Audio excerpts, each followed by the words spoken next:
and welcome. This is Este Eres Tu on Latino USA TV. I'm Jesus Hernandez. Today's conversation is about a wonderful individual that did a lot for our community, Cesar Chavez. We have an event coming up, and that event is to celebrate his legacy and also honor those individuals who have lived by that CSIP where the attitude in life, okay? And one person who has done that for the last 30 years is Martin Samaniego. Martin Samaniego is the founder and president of the West Valley Foundation. He is the one who had the vision to create an event that would honor the legacy of this great civil rights leader. And now we're at 30 years of this celebration. And on March the 27th at the Glendale Civic Center, it's going to be a fantastic event. Martin, welcome to Este Eres Tu. Thank you, Jesus. Good morning. It's good to be here with you. Tell us a little bit about your vision way back then. I know that people kind of, his legacy of Cesar Chavez kind of been diminishing somewhat, but your vision back then was, ¿por qué? You know, it was probably something that I was just blessed with. I come from a small family of 14 brothers and sisters. And when I graduated from high school in 1961, I was going to join the Air Force. And I had a brother that had gotten out of the Air Force and got his first job working with Western Union in Fresno, California. And he said, "You're not going to go to the Air Force. You're going to go to the university." And Fresno State was there in Fresno. So my mom and dad put me on a bus, Greyhound bus, to Fresno, California. I got there, and it was just the timing. When I got there, Cesar Chavez was holding events in little parks, talking about his United Farm Workers organization, organizing the farm workers to get better benefits, better wages, health. And so it just caught my interest. While I was going to school, I attended some of those gatherings at little parks, and it just caught my interest so much so that I just was wanting to do something and to honor him. So I kept thinking about him, doing what he was doing. I attended some of the events that they had, and that's what got me started thinking about Cesar Chavez back when I was just an 18-year-old kid in Fresno, California. How important the work he was doing. Yes. Yes, right. And now we're here trying to celebrate his legacy. Now, 100 years later, I was blessed also to work with Arizona Public Service Company, and I was working and serving on the city of Glendale City Council, and I met the Glendale Chamber president, and he said, "Martin, you need to help me diversify my board. I don't have any diversity on my board." And so that's what probably prompted me into thinking to help him diversify and at the same time honor the legacy of Cesar Chavez.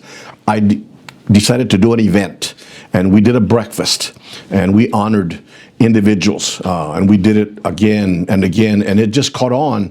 The sponsors have been supporting us and just doing a wonderful APS, SRP, and Blue Cross Blue Shield, Arizona Complete Health have helped us put that event on year after year. And this year, we're really excited about the event that we're going to be doing, again, honoring the legacy of Cesar Chavez, but we take the time to honor individuals that have really worked hard in our community. That's what amazes me, is that normally we have organizations who celebrate individuals in that organization. You have managed to bring a collective body of individuals of all races to recognize them for their achievements. And that's what Cesar Chavez loved to do, recognize individuals for their achievements. Among those that we're going to be honoring on the 27th is the first Latina Congresswoman in Arizona. That is just an amazing feat that she has performed to get elected. Adelita Grijalva, the first Latina woman in Arizona. And we were blessed to meet her, and you and I and a couple other people went to an event for her, and before she was elected. And at that time, I just reached out and I asked her if she would come and let us honor her. We didn't know if she'd be elected. We thought she would, and she was elected. She agreed, and we're so looking forward to having her join us at that event. We'll be honoring her and the great job that she has done. Well, she's going to receive the Si Se Puede Recognition Award, and that the Si Se Puede philosophy is embedded in the Grijalva family with Raúl Grijalva when he was in Congress, and she understands the Si Se Puede in politics, and that's a very special award. Absolutely. Thanks to you, Jesus, that you brought that to our table a few years ago.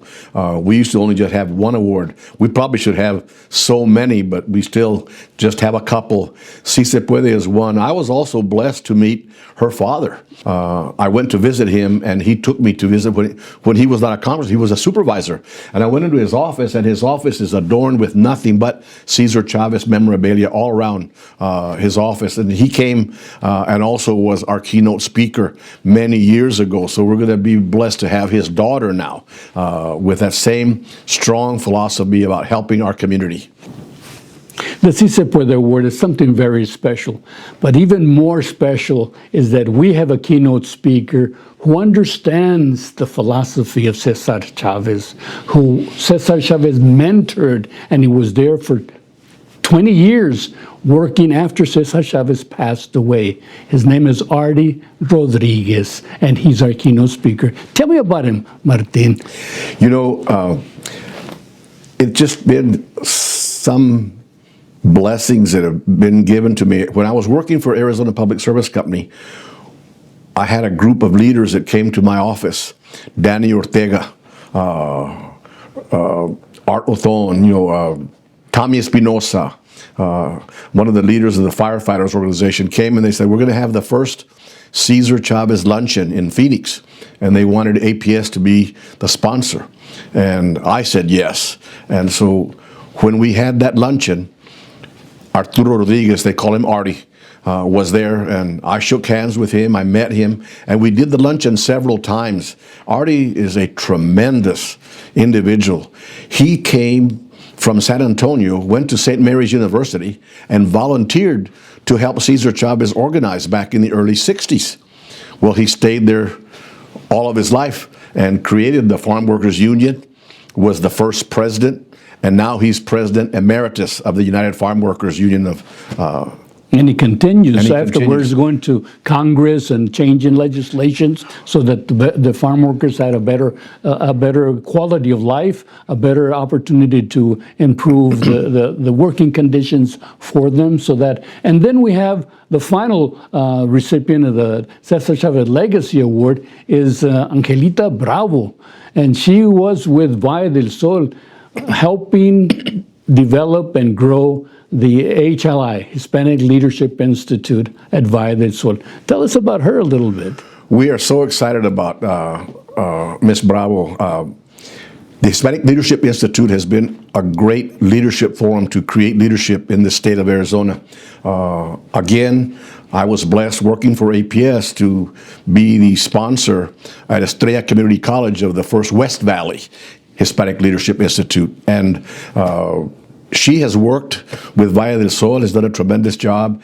HLI has created and helped grow many leaders throughout our state of Arizona. I have 3 of them on my board, and I'm very, very, very, very happy. You know, what amazes me, Martin, is that the event has that thread through the entire week. At one who's Si Se Puede champion, a congresswoman now, and then Senor Rodriguez, who was part of the organization and understands the dilemmas and the challenges that those individuals have gone through. And now we have her with HLI planting the seed in the minds of individuals that you can do better in your community if you got the skills and understanding of how nonprofits and organizations work. And those individuals are now within our community.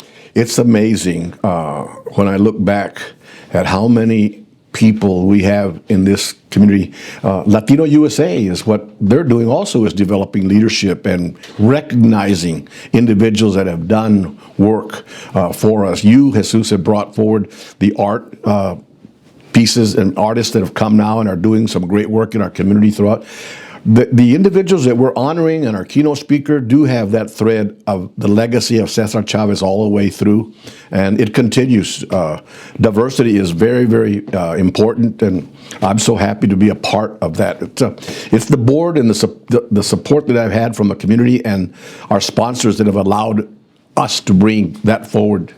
You know, what amazes me, Martin, is that the event has been going on for 30 years, and we've given out probably $500,000 in scholarships for kids, because that's the premise of this event, raising funds for scholarships and to continue his legacy. And the education component is super important to you. Yes, we have been blessed to partner with the Maricopa Community College District, and they have been so supportive. Two of my board members, actually three of my board members have roots with Glendale Community College, Estrella Community College, and a couple of years ago we had the Chancellor as our keynote speaker, Dr. Gonzalez. There's partnerships that have grown there with the educational components of our state that have just done a tremendous job in helping us grow the scholarships. We hope that years to come, some of the scholarships that we've given out are going to continue to grow and deliver fruit to our community and grow our community even more so. You know what amazes me, Martin, is that with so much importance that the legacy of Cesar Chavez represents in Arizona, right? Since he was born in Yuma, Arizona. It sometimes, as I bring this entire event together, it kind of touches me in a sad way that many of those who were there at the beginning with him, following him, admiring him, respecting his work, kind of faded away. And they don't come in and support our event. I would imagine that if all those would come in, we have an event of 1,000 people show up. I would imagine that Martin Luther King would never be forgotten, because the African-American community, the black community, they push hard. They're not going to allow that to be erased.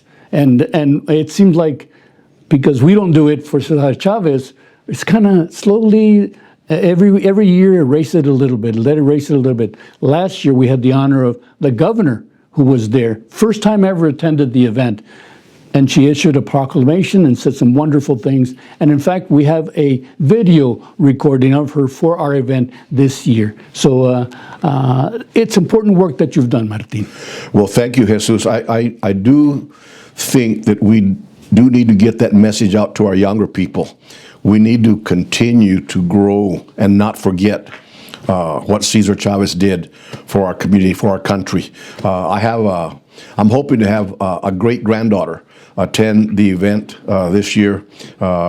She lives in Mesa, and she went and did a little project at her school because she saw what you've done on TV, and she saw me on TV, and she said, "That's my papa."